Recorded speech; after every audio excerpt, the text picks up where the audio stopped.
ख़बर शामिल कंदा वञूं कंडियारी खां त कंडियारी में पीपी अॻवान फैसल वसाण जे नौकरनि ते चोरी जो केस दाख़िल थियण ख़िलाफ़ शहर में शटरबंद हड़ताल कई। इन ही हवाले सां वधीक तफ़सीलनि लाइ टेलीफोन लाइन ते असां सां गॾु मुक़ामी सहाफ़ी नाज़ कुर्बान मगसी मौजूदु आहे।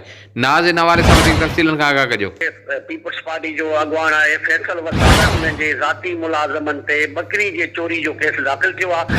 उन चोरी जे केस जे ख़िलाफ़ कंडियारी शहर जे शहरनि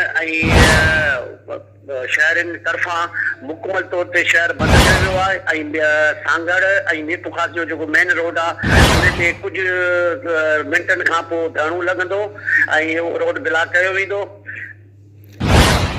जी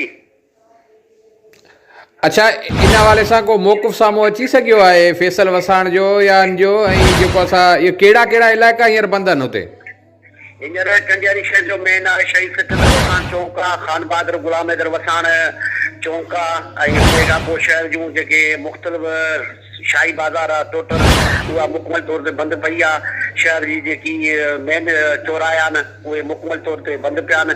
कुझु मिंटनि खां पोइ जेको ॻोठ ख़ान बहादुर वसाण मां हिकु एहतियाती रैली ईंदी जेकी सो नीतू ख़ास ऐं सांगड़ जे मेन रोड ते धरणो हणी वई रहंदी ऐं उन एफआईआरनि जे ख़िलाफ़।